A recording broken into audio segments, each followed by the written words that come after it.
This is Super Yacht News with E. Sisman. Hi, welcome back to the channel. Hope you had a great weekend. I had the first weekend off in as long as I can remember. So I'm raring to go. Got a lot of information to get through, so let's get cracking. So first of all, I wanted to update you on the whereabouts, the movements of motor yacht Garcon and motor yacht Halo. Now, if you remember, these vessels were in Antigua. They had been detained by the Antiguan government at the request of the UK government. And then a few days ago, or a week ago, they suddenly just left. Now, they've been heading across the Atlantic since then, and they are now getting to the latter stages of that crossing. In the AIS destinations, they had two locations in Morocco, Casablanca and Agadir. Now Halo was going to Agadir and Garcon was going to Casablanca. I thought it was a little bit odd to go to those locations to refuel because they're a little bit quite far south, and their track across the Atlantic did not sort of lend itself to those destinations. Well, it now looks I'm pretty certain now that they are not going to those destinations. Well, motor yacht Halo for sure, because they've actually changed their destination. You can see on the screen here that Halo has changed its destination to Tangier, and Garcon still, as I record this, still has a destination of Casablanca, although I'm pretty certain now that they're not heading there. Probably will go to Tangier also. Now clearly they're going to Tangier because they can't go to Gibraltar. They don't want to go to Gibraltar because they'll most likely get arrested when they go in there.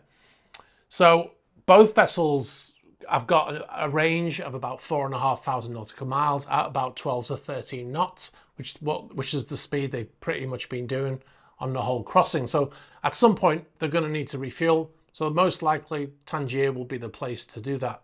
So it's become quite common now, hasn't it, to put in a destination that you're not heading to and then change it later on. You can have legitimate reasons for doing that, weather usually being the main one. Anyway, we'll keep track and we'll let you know as and when we know something more. All right, so we'll move on to the next story. So if you remember in the recent video, we talked about Lusail, the motor yacht owned by the Emir of Qatar. The vessel was in Norway and it left Norway after switching off its AIS and then headed through the English Channel and headed down to Portugal. And we picked up the vessel in the English Channel. A subscriber contacted me saying, what's this vessel and why is it not broadcast in AIS? And we quickly identified and then tracked the vessel down to Portugal, to Gibraltar, and then up to Barcelona. When the vessel was in Gibraltar, the Port Authority told them that their AIS was not broadcasting, and they said that they had permission to not use it because of whoever's on board, right? So the vessel went to Barcelona and then turned on AIS again, and now is back in Tarragona, which is where it sits over the winter. Now, the point of this story really is they're switching off their AIS because they've got an important person on board, but it kind of like, it's almost doing the opposite. It's kind of broadcasting the fact that you've got someone on board by switching off your AIS. And we've proved that with a little bit of attention, you can easily track a vessel even if it doesn't have its AIS on. So I don't really see the point of doing that. I think it would be more inconspicuous to just leave it broadcasting. Anyway, we'll move on. So motor yacht Ulysses. Now, this is an interesting one. Motor yacht Ulysses is heading from the Bahamas, headed down to Panama in the last few days. It's now at an anchorage waiting to go through the Panama Canal, I believe. So Graham Hart wanted Clever Marine to build him a super yacht. Now, Clever Marine are not yacht builders. They build commercial vessels for the gas industry and things like that. Very robust, deep sea going vessels. And Graham Hart, for whatever reasons, asked them, can you build me this yacht?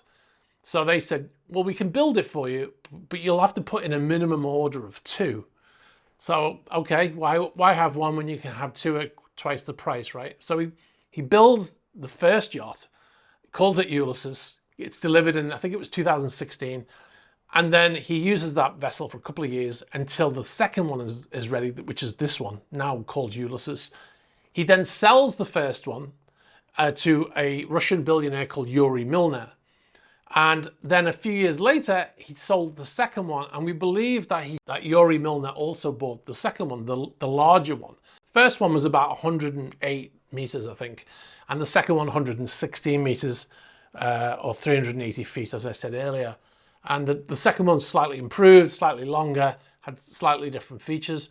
Yuri Milner, as I said, is a Russian billionaire. He lives in Silicon Valley. Mr. Milner is allegedly friends with Mark Zuckerberg and Ed Norton, to name a few. And he has made a lot of money in then startups, Airbnb, Twitter, and Facebook. But he made his fortune in getting formerly state-owned assets in Russia for very low prices and then making money from them. That's according to Bloomberg.com. Now, it should be noted that Yuri Milner is not under any sanctions currently.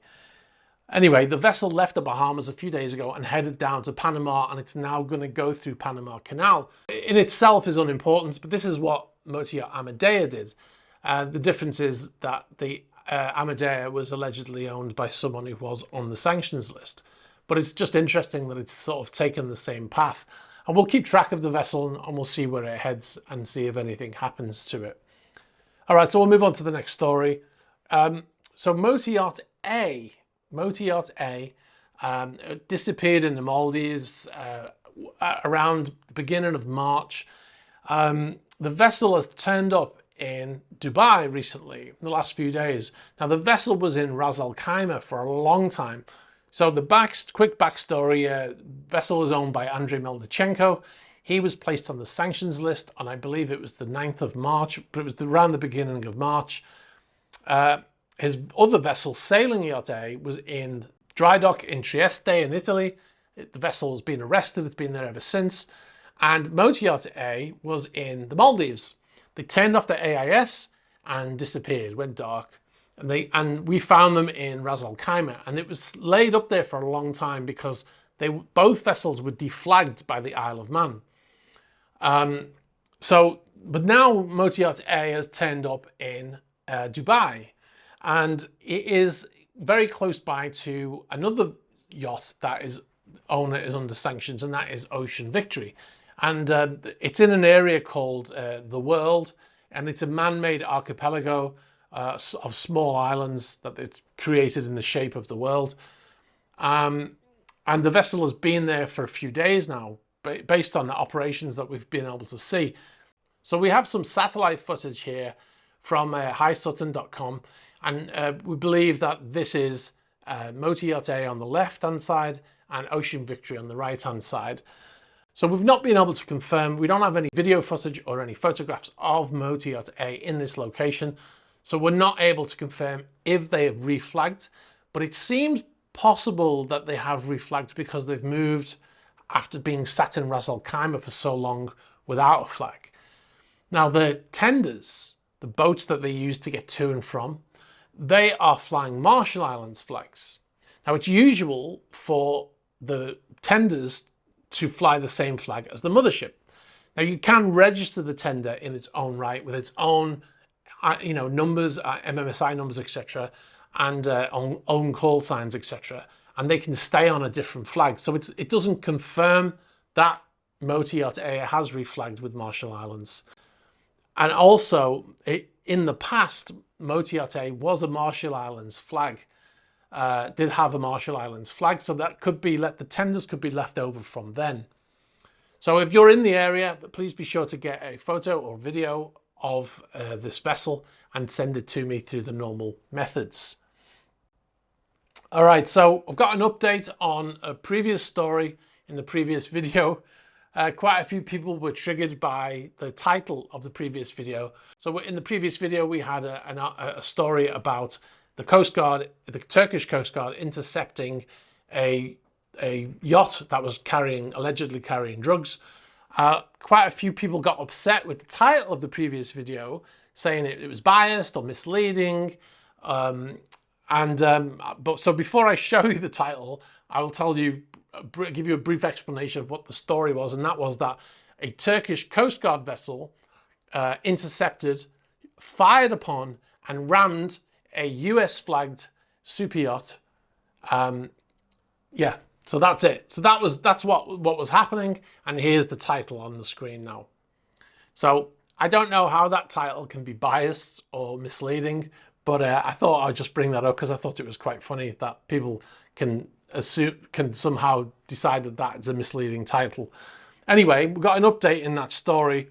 So the backstory is that the Turkish Coast Guard received a tip-off that a 94-meter general cargo vessel called Ocean Blue that was registered in Vanuatu, I think it's pronounced.